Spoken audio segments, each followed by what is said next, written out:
रिपंजल की कहानी, रिपंजल story in Hindi.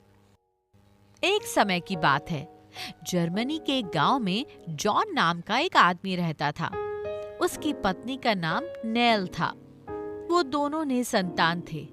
उनकी इच्छा थी कि उन्हें भी एक प्यारा सा बच्चा हो जाए। इसके लिए वो रोज भगवान से प्रार्थना करते थे। एक दिन भगवान ने उनकी प्रार्थना सुन ली और नेल गर्भवती हो गई। नेल ने तुरंत ये बात अपने पति जॉन को बताई। इस खबर को सुनकर जॉन भी काफी खुश हुआ और दोनों ने इसके लिए भगवान का शुक्रिया अदा किया। नेल के प्रेग्नेंट होने के बाद जॉन उसका पूरा ख्याल रखता था। वो उसकी हर छोटी बड़ी ख्वाहिशों को पूरा करता था। एक दिन पति पत्नी दोनों साथ में खाना खा रहे थे। तभी नेल को उसकी तबीयत ठीक नहीं लग रही थी, इसलिए वो वहां से उठकर बालकनी में ताजा हवा खाने आ गई। यहाँ उसकी नजर एक छोटे से बच्चे पर पड़ी। उसने अपने पति से कहा, देखिए वो बच्चा कितना प्यारा है। इस पर जॉन ने कहा, हाँ, वो तो सच में बहुत प्यारा है। फिर नेल बालकनी के दूसरी ओर देखने लगी। तभी उसकी नजर रिपंजल के पत्तों पर पड़ी। उसने कहा, वाह, रिपंजल के पत्ते कितने ताजे ताजे हैं। काश ये मुझे खाने को मिल जाते। ये सुनकर जॉन घबरा गया। उसने कहा, अरे तुम ऐसा मत कहो, वो महल जादूगरनी गौथल का है। वहाँ जाना नामुमकिन है। वो अपने बगीचे में किसी को भी नहीं जाने देती। तुम उसकी जगह कुछ और खा लो। नेल नहीं मानी। वो जिद करने लगी कि उसे रिपंजल के पत्ते ही खाने हैं। पत्नी की जिद के आगे हारकर जॉन जादूगरनी गौथल की हवेली में गया और उससे रिपंजल के पत्ते मांगने लगा। इस पर जादूगरनी गौथल ने कहा, तुम्हारी हिम्मत कैसे हुई यहाँ आने की? तुम्हें कोई पत्ते नहीं मिलेंगे। निकल जाओ यहाँ से। इतना सुनकर जॉन मायूस होकर वहां से निकल गया। तभी उसके दिमाग में एक तरकीब आई। आधी रात के समय जॉन उठा और एक टोकरी लेकर जादूगरनी के बगीचे में चला गया। वहां उसने रिपंजल के कुछ पत्ते चुराए और वहां से दबे पांव निकल गया। इस घटना को जादूगरनी ने अपनी हवेली की खिड़की से देख लिया। अगले दिन जब जॉन ने अपनी पत्नी नेल को रिपंजल के पत्ते लाकर दिए तो वो बहुत खुश हो गई और अपने लिए रिपंजल का सैलेड बनाने चली गई। जैसे ही नेल सैलेड खाने बैठी, तभी वहां वो जादूगरनी गौथल आ गई। उसने टेबल पर रिपंजल के पत्तों को देखा और जॉन पर चिल्लाने लगी। जॉन उसकी बातें सुनकर काफी डर गया और उससे माफी मांगने लगा। जॉन ने कहा, गौथल, मुझे माफ कर दो। मैं मजबूर था। मेरी पत्नी प्रेग्नेंट है और उसे बहुत इच्छा थी कि वो रिपंजल के पत्तों को खाए। मैंने तुमसे पत्ते मांगे थे, लेकिन तुमने मेरी एक नहीं सुनी। आखिर में मजबूर होकर मुझे उन पत्तों को चुराना पड़ा। जॉन की बात सुनकर जादूगरनी गौथल ने कहा, तुमने मेरे बगीचे से रिपंजल के पत्ते चुराकर बहुत बड़ी गलती की है और मैं इसके लिए तुम्हें सजा जरूर दूंगी। अगर तुम चाहो तो मेरी सजा से बच सकते हो। बस इसके लिए तुम्हें अपना बच्चा जन्म के बाद मुझे देना होगा। इतना कहकर गौथल वहां से चली जाती है। जादूगरनी गौथल की बात सुनकर जॉन और नेल काफी डर जाते हैं और वो बच्चे के जन्म के बाद उस शहर को छोड़ने का फैसला करते हैं। कुछ दिन बाद नेल एक प्यारी सी बच्ची को जन्म देती है। बच्ची के जन्म लेते ही नेल और जॉन वहां से भागने लगते हैं। तभी रास्ते में उन्हें वो जादूगरनी मिलती है और वो अपने जादू से बच्ची को लेकर गायब हो जाती है। इधर नेल और जॉन अपने बच्चे की याद में रोने लगते हैं। उधर वो जादूगरनी उस बच्ची का काफी प्यार से लालन पोषण करने में लग जाती है। उसने बच्ची का नाम ही रिपंजल रख दिया। रिपंजल जैसे जैसे बड़ी हुई, उसके बाल उससे 2 गुने लंबे होते चले गए। एक दिन जादूगरनी गौथल रिपंजल के बाल संवार रही थी।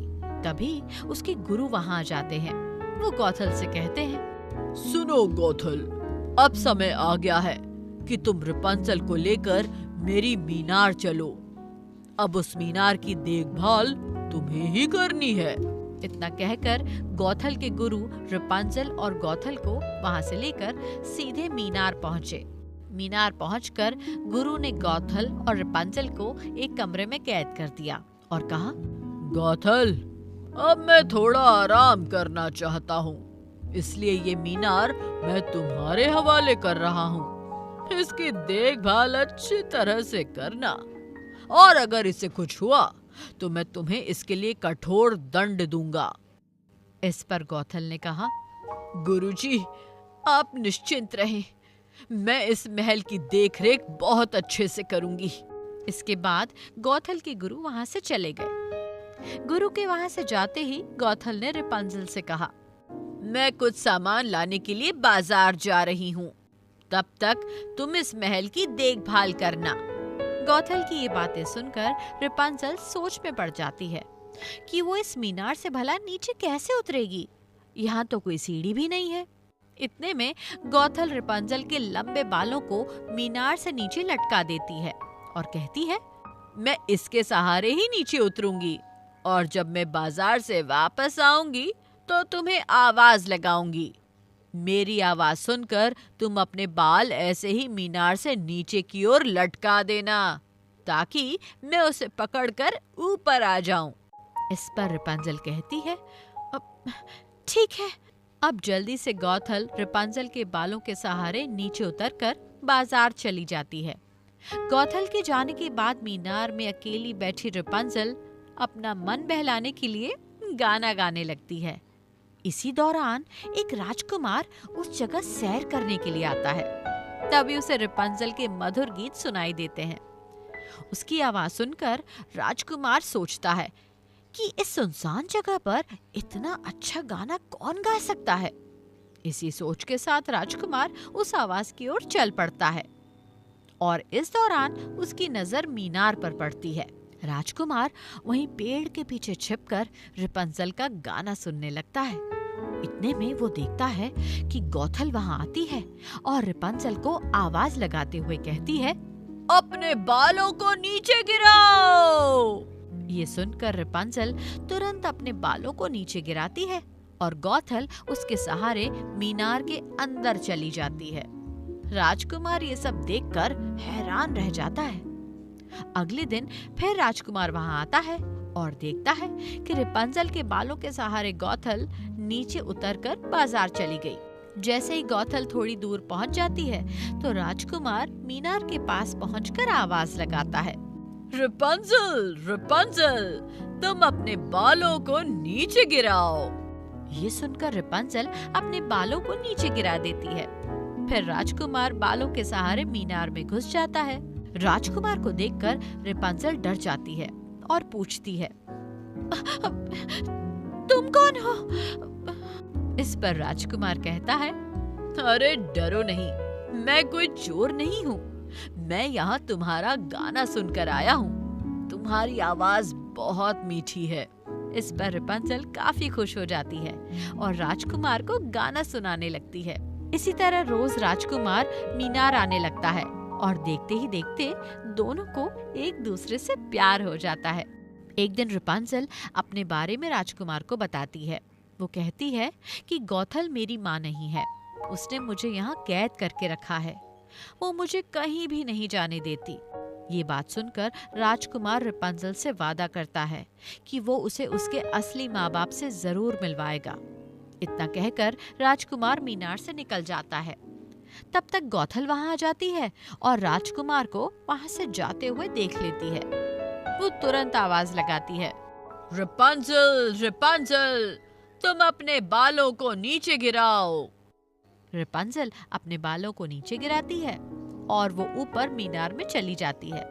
मीनार में घुसते ही गौथल सीधे रपुंजल पर गुस्सा करते हुए कहती है, मैंने तो सोचा है कि मैं तुम्हें बाहर की दुनिया से दूर रखने में सफल हो गई, लेकिन ऐसा बिल्कुल नहीं है। गुस्से में गौथल कैंची लेकर रपुंजल के बाल काट देती है और फिर उसे एक सुनसान से रेगिस्तान में ले जाकर छोड़ देती है। इस बात से अनजान राजकुमार अगले दिन फिर मीनार के पास आता है और आवाज लगाता है, रपुंज़ल, रपुंज़ल, तुम अपने बालों को नीचे गिराओ। रोज की तरह ही रपुंज़ल के बाल नीचे गिरते हैं, जिसे पकड़कर वो मीनार में प्रवेश करता है।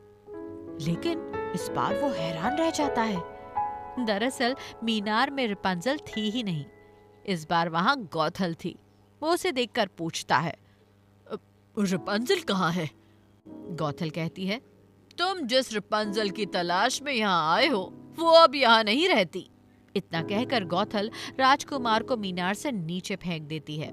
इस घटना के बाद राजकुमार बुरी तरह से घायल हो जाता है, लेकिन फिर भी वो हार नहीं मानता। वो अपने सैनिकों के साथ रपुंज़ल की तलाश में निकल जाता है। कुछ देर तक यूं ही भटकने के बाद राजकुमार उस रेगिस्तान के पास पहुंचता है। तभी उसे रपुंज़ल का गाना सुनाई देता है, जिसे वो अक्सर गाया करती थी। वो खुश होकर गाने की ओर बढ़ने लगता है। कुछ दूर जाने के बाद उसे रपुंज़ल मिलती है और वो काफी खुश हो जाता है और उसे अपने साथ लेकर मीनार की ओर चल पड़ता है। मीनार पहुंचकर राजकुमार अपने सैनिकों को उसे तोड़ने का आदेश देता है। गौथल ने सैनिकों को रोकने की बहुत कोशिश की, लेकिन वो सफल नहीं हो पाई। इतने में गौथल के गुरु वहां आ जाते हैं और जब उन्होंने मीनार को टूटते हुए देखा तो वो गुस्से से लाल हो गए। गुरु ने गौथल को कठोर दंड दिया और वहां से गायब हो गए। इसके बाद राजकुमार रपुंज़ल को अपने साथ महल में ले गया और वहां उसे उसके असली माँ बाप से मिलवाया। अपने माता पिता से मिलकर रपुंज़ल बहुत खुश हुई और राजकुमार का शुक्रिया अदा किया। इसके बाद सभी लोग खुशी खुशी एक साथ रहने लगे। तो इस कहानी से हमें ये सीख मिलती है कि हमें कभी भी किसी के बारे में बुरा नहीं सोचना चाहिए, क्योंकि बुरे का अंत हमेशा बुरा ही होता है। कहानी सुनने के लिए धन्यवाद। स्नो वाइट और 7 बौनों की कहानी। Snow white and the 7 dwarfs in Hindi. एक बार की बात है, एक राज्य में एक राजा और रानी राज करते थे। दोनों ही अपनी प्रजा का खूब ध्यान रखते और दोनों ही बहुत अच्छे थे। उनकी जिंदगी में बस एक ही कमी थी कि उनकी कोई संतान नहीं थी। एक बार रानी ने मन की इच्छा जताई कि उनकी एक बेटी हो जो सबसे सुंदर और प्यारी हो।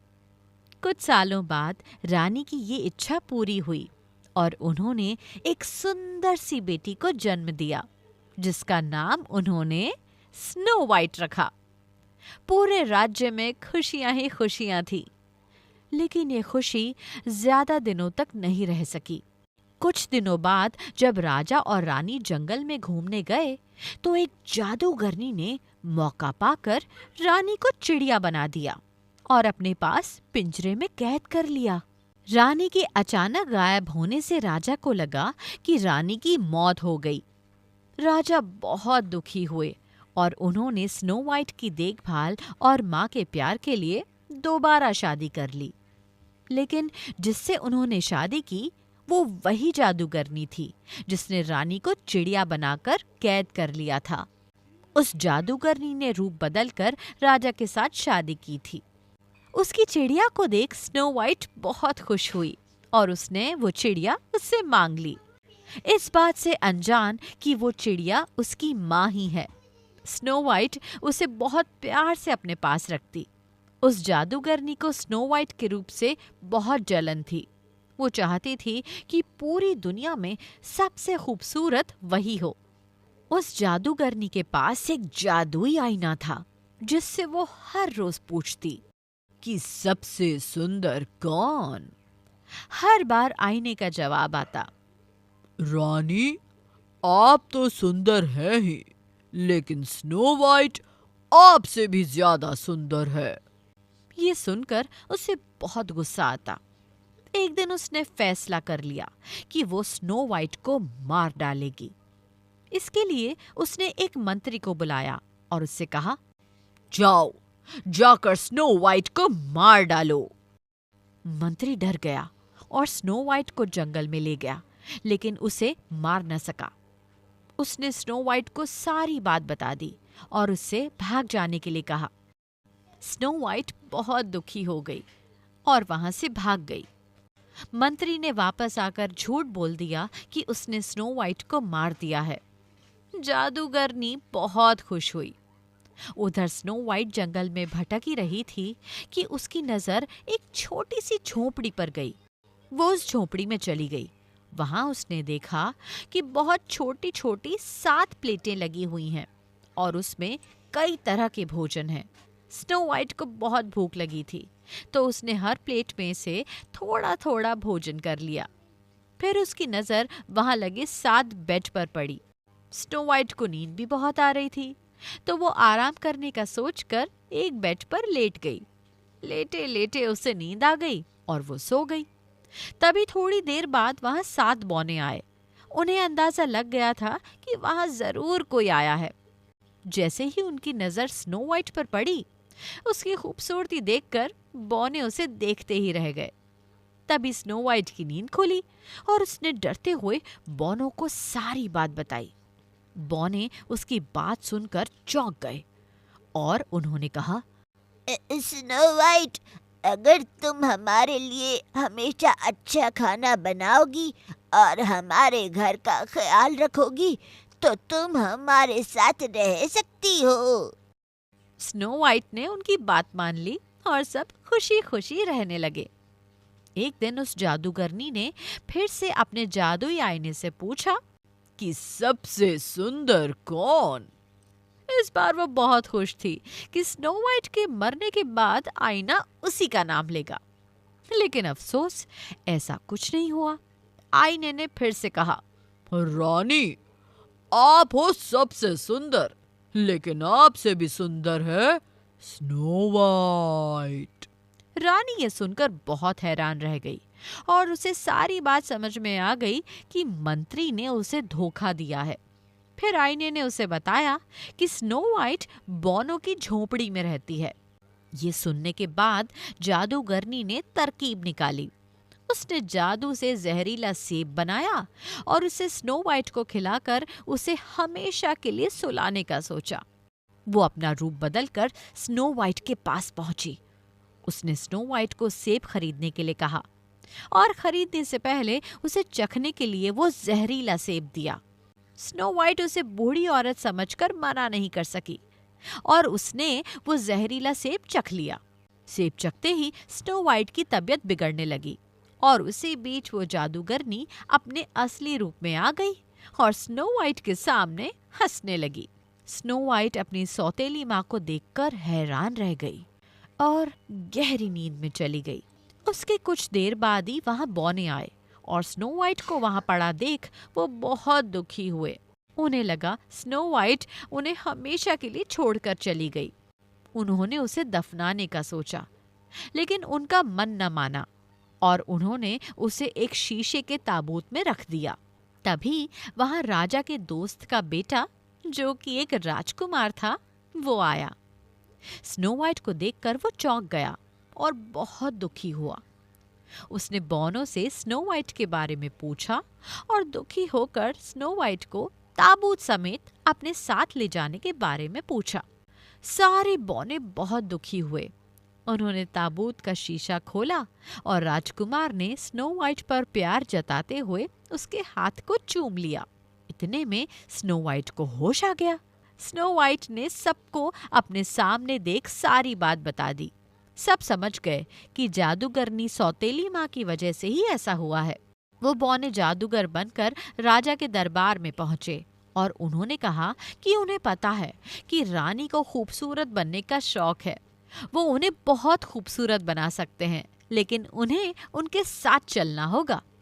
रानी और राजा उनके साथ चल पड़े और जैसे ही रानी पर सूरज की किरणें पड़ी, वो अपने जादूगरनी के रूप में आ गई।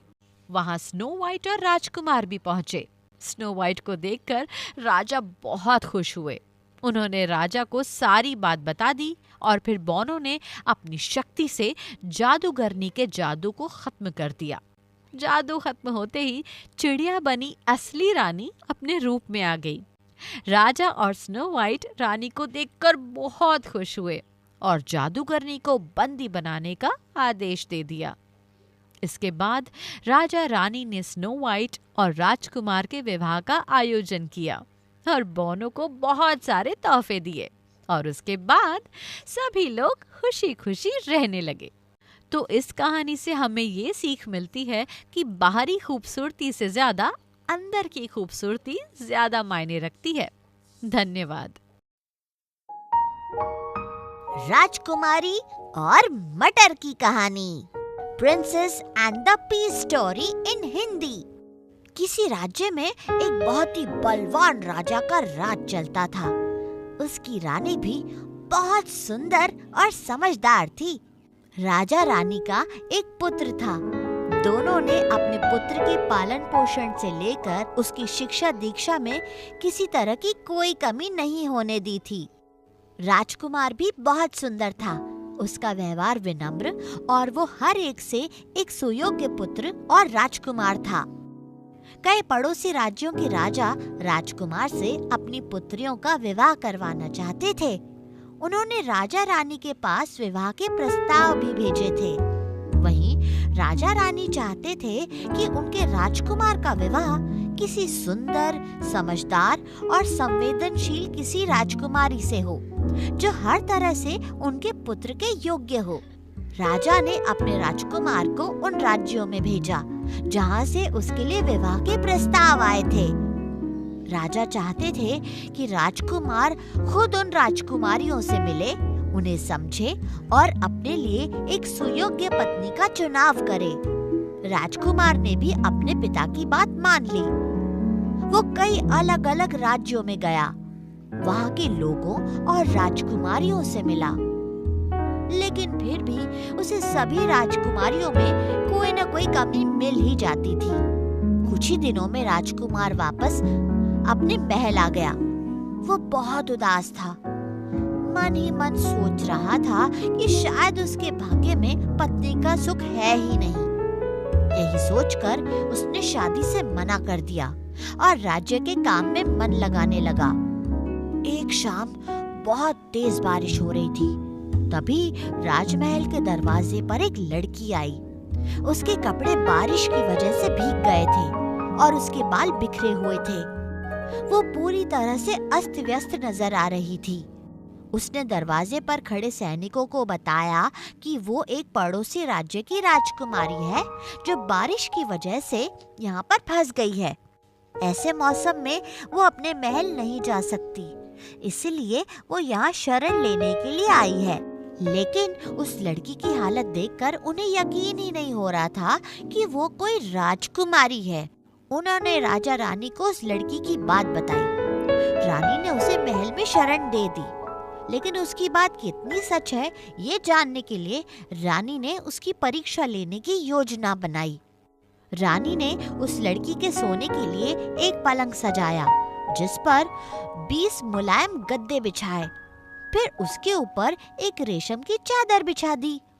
रानी ने बड़ी ही चतुराई से उस रेशमी चादर और 20 गद्दों के नीचे एक मटर का दाना भी रख दिया और फिर उसी बिस्तर पर लड़की को सोने के लिए कहा। अगले दिन जैसे ही वो लड़की अपने सोने के कमरे से बाहर आई तो रानी ने बहुत ही बेसब्री से उससे पूछा कि तुम्हें रात में नींद कैसी आई। इस पर उस लड़की ने कहा कि वो पूरी रात सो ही नहीं पाई, उसे उसके बिस्तर पर कुछ चुभ रहा था। ये सुनकर रानी को यकीन हो गया कि वो लड़की सच कह रही है, वो जरूर कोई राजकुमारी ही है। तभी उसे 20 गद्दों के नीचे रखा एक मटर का दाना भी चुभ रहा था और वो बहुत ही संवेदनशील राजकुमारी है। रानी ने उसी वक्त राजकुमारी से अपने राजकुमार के विवाह का निर्णय कर लिया। राजा रानी खुद उस राजकुमारी को उसके राज्य में छोड़ गए और वहां पर जाकर उन्होंने उसके राजपिता से शादी का प्रस्ताव भी रखा। उस राजकुमारी और उसके पिता ने उसे स्वीकार कर लिया और राजकुमार और राजकुमारी का विवाह भी करवा दिया। तो इस कहानी से हमें ये सीख मिलती है कि किसी व्यक्ति को किस तरह की परवरिश मिली है, इसकी झलक उसका व्यवहार साफ बताता है। Thank you.